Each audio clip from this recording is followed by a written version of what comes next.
Les damos la bienvenida a un episodio más de Formando a Distancia. Mi nombre es Edalín Murillo y soy parte del área de formación a distancia en Centro Geo.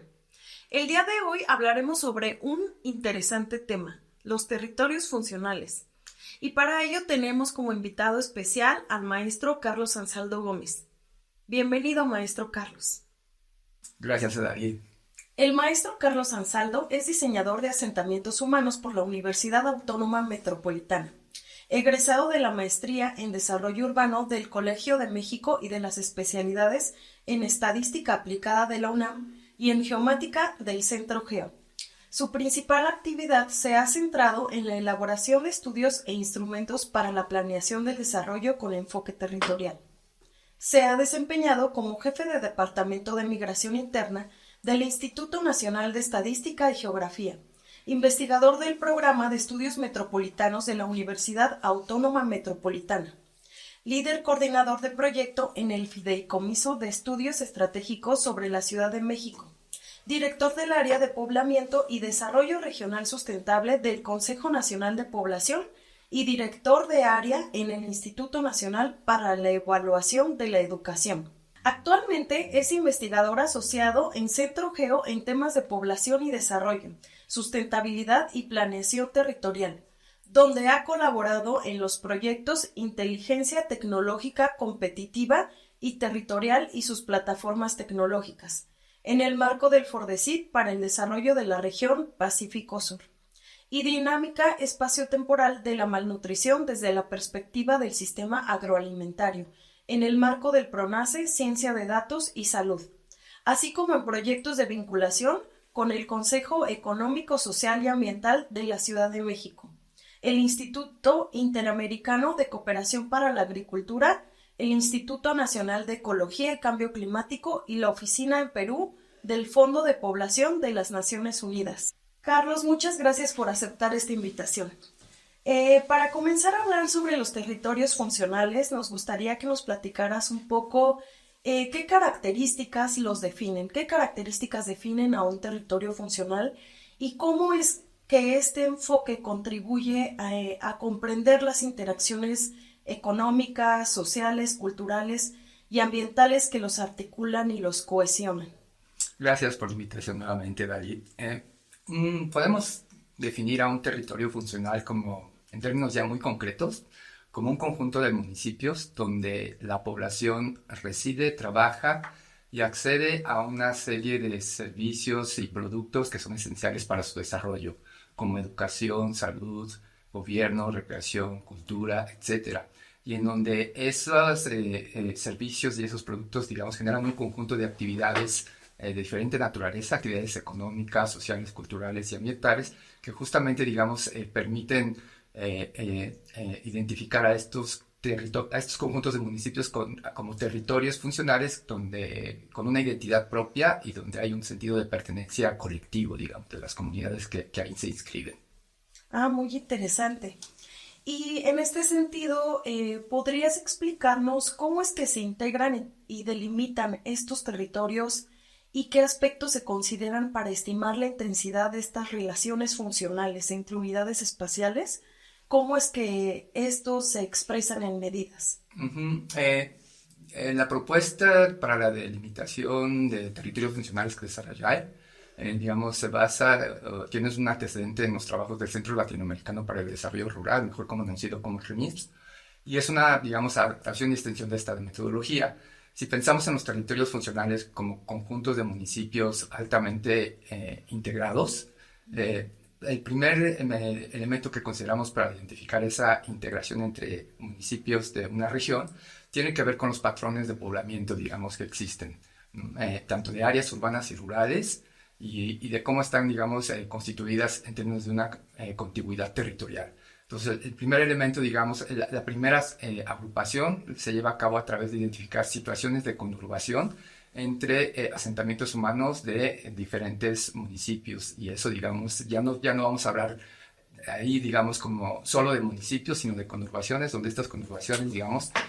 implican ya la participación de al menos 2 o más municipios. Y posteriormente, digamos, este sería un orden más bien de carácter físico-espacial, digamos. El segundo elemento es un elemento de carácter relacional, de carácter funcional, en donde el territorio funcional no acaba donde acaba, vamos a decirlo así, la conurbación. La conurbación es, vamos a decirlo así, es el centro de los territorios funcionales, pero ese centro tiene una serie de atractivos para la población, que no solo para la población que reside en estas conurbaciones, sino también para la población de las localidades que están a cierta distancia, pero que forman parte de su área de influencia, y en donde las poblaciones de esas localidades se desplazan cotidianamente, ya sea a trabajar, a consumir, a recrearse o a educarse, a estos centros, digamos, que fungen como los elementos fundamentales de los territorios, y en donde, digamos, consideramos justamente, digamos, medidas que tienen que ver con esos movimientos regulares de población entre municipios vecinos y municipios que están, digamos, en el centro del territorio funcional. Y el tercer elemento, digamos, es un elemento de accesibilidad geográfica, en donde de alguna manera limitamos la extensión del territorio funcional a solo aquellos municipios que tienen una condición de accesibilidad geográfica favorable, digamos, para integrarse en un territorio funcional determinado, ¿no? Entonces son esos tres elementos: la parte de la conurbación física, la parte de los mercados laborales locales, que a lo mejor ahorita los detallamos más, entramos más a detalle en qué consisten, y la parte de la accesibilidad geográfica, digamos, de las localidades que no están conurbadas a los centros de los territorios funcionales. Qué interesante, porque es verdad que este enfoque nos ayuda a comprender mejor cómo se integra el espacio rural y el espacio urbano. Y más allá de eso, trascender esta dicotomía, ¿no?, entre áreas urbanas, áreas rurales. ¿Nos podrías hablar un poquito de cómo este enfoque ayuda a comprender la complejidad espacial y cómo esto puede mejorar el diseño de políticas públicas para abordar necesidades específicas en diversos contextos territoriales? Sí, claro que sí. Efectivamente, digamos, este enfoque funcional del territorio permite trascender esta dicotomía entre áreas urbanas y rurales como si fueran zonas, digamos, cada una aparte, ¿no? O que tuvieran tener un tratamiento distinto, ¿no? Y en ese sentido, digamos, sabemos que en las últimas décadas las áreas rurales de América Latina han experimentado una serie de cambios muy importantes, entre los que se destacan la diversificación de su estructura productiva y su integración con las áreas urbanas. Es decir, ya las actividades rurales ya no se circunscriben únicamente a las actividades agrícolas, sino también a la transformación y a los servicios asociados tanto a las actividades agrícolas, pero también a los recursos naturales y culturales de que éstas disponen, y que son también esenciales para el desarrollo de las áreas urbanas. Y en ese sentido, digamos, poder, digamos,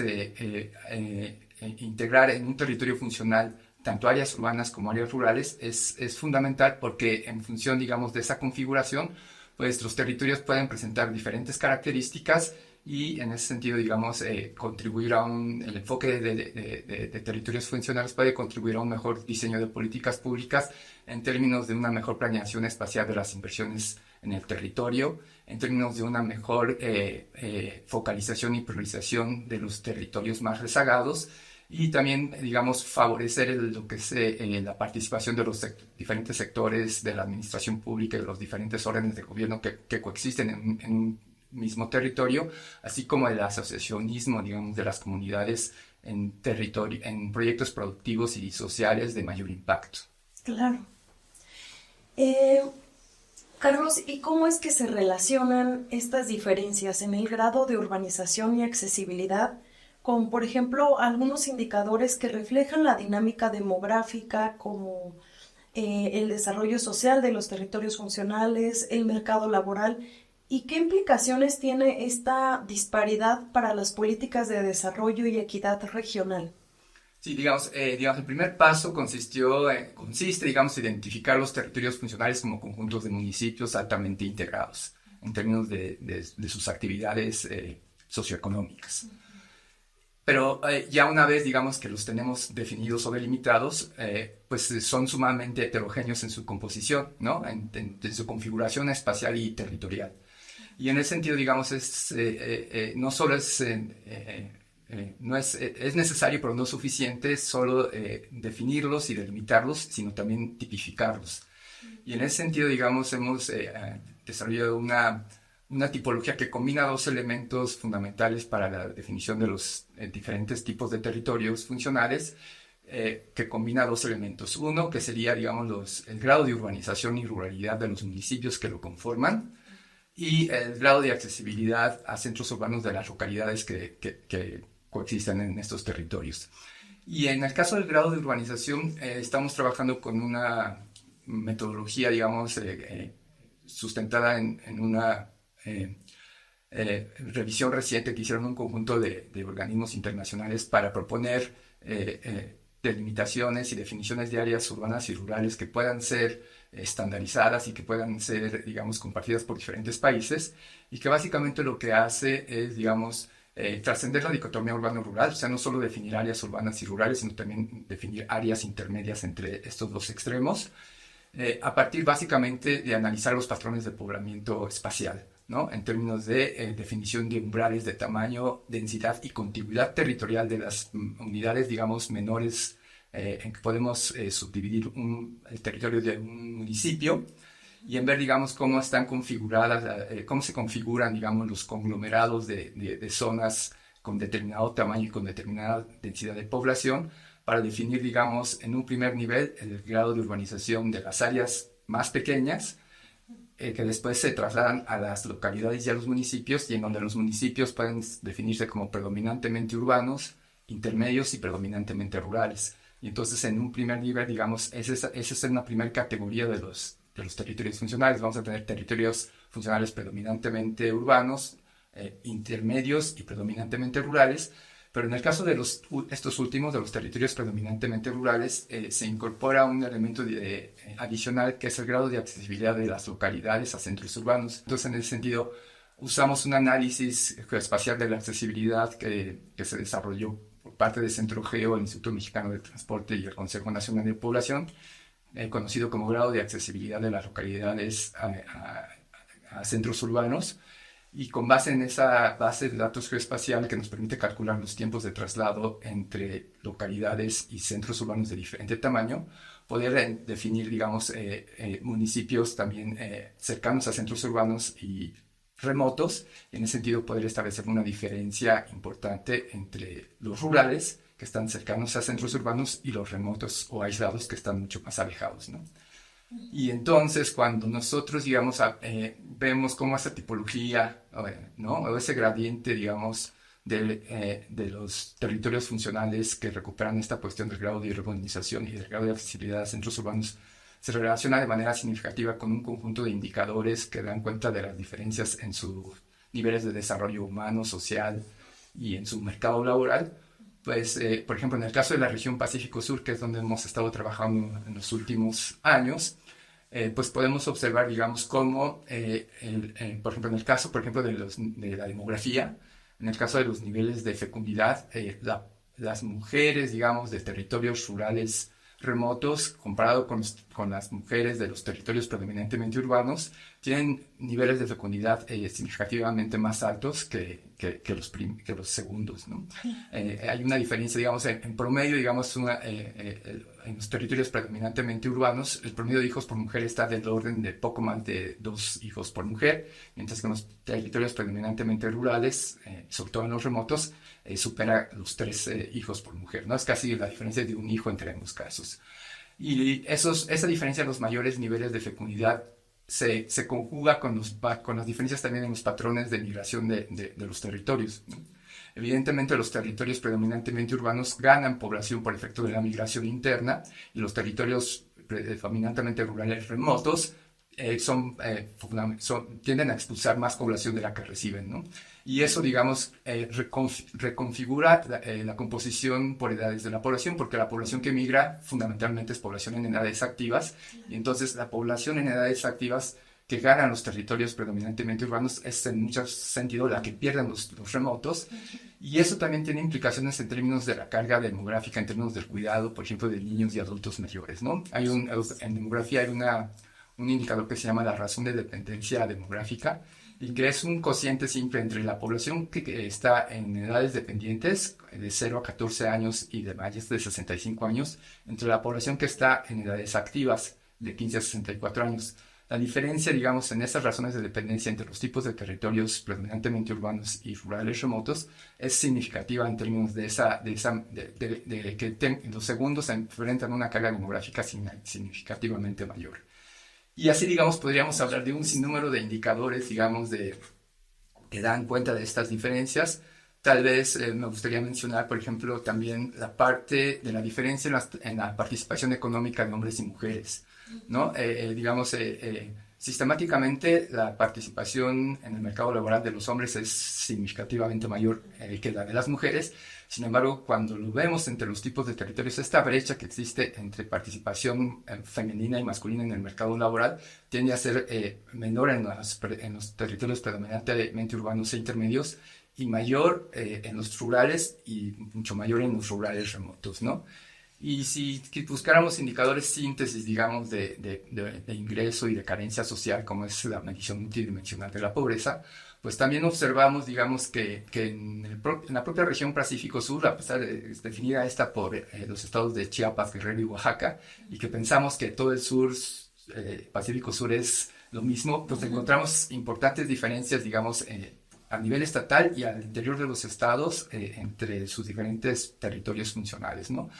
Si vemos la parte de la incidencia de la pobreza, pues evidentemente estos 3 estados son los que tienen mayores niveles de pobreza del país, pero cuando ya vemos las particularidades de los territorios funcionales, se encuentra, por ejemplo, que en el caso de Guerrero, Guerrero es el estado donde la pobreza es mayor, relativamente mayor que la de Chiapas y Oaxaca, en territorios fundamentalmente de carácter predominantemente urbano e intermedios. Mientras que en Chiapas, digamos, que tiene los mayores niveles de pobreza, digamos, de las 3 entidades federativas, la mayor pobreza, digamos, es en territorios predominantemente rurales y cercanos a ciudades y remotos, mientras que en Oaxaca, que es de los 3 estados el que tiene los menores niveles de pobreza en general, es el que paradójicamente presenta las mayores diferencias a su interior entre los niveles de pobreza y pobreza extrema en territorios predominantemente urbanos y territorios rurales predominantemente rurales remotos. Wow, es una información de verdad muy relevante, ¿no? No solamente para las políticas de desarrollo, sino también para dar cuenta de la realidad, ¿no? De los diferentes estados y contextos que existen en nuestro país. Carlos, ¿dónde podríamos consultar los resultados de este proyecto y de tu investigación? Toda la información y los resultados que desarrollamos, digamos, como parte de este subproyecto del FORDECID para el desarrollo sustentable del Pacífico Sur está disponible en una plataforma que se está desarrollando en CentroGeo, que se llama plataforma pacificosur.mx. Ahí, digamos, hay un micrositio que específicamente sobre el tema de territorios funcionales, donde se puede revisar, digamos, en términos como más generales, digamos, la propuesta, digamos, que desarrollamos, y donde también se desarrolló una aplicación, digamos, donde se pueden generar mapas temáticos a nivel de territorio funcional sobre un conjunto de indicadores en términos de demografía, desarrollo humano, desarrollo social, mercado laboral y vulnerabilidad poblacional, que es consultable, digamos, en esta plataforma. Y también seguramente ahí también estará, digamos, el capítulo del libro que se está integrando del FORDECID, donde puede revisarse, digamos, ya más a detalle todo el desarrollo de este trabajo. Los invitamos a visitar las plataformas con información sobre territorios funcionales y también a seguir las redes sociales del área de Formando a Distancia para estar enterados de nuestra oferta académica, cursos, promociones y eventos exclusivos. Muchas gracias por escucharnos.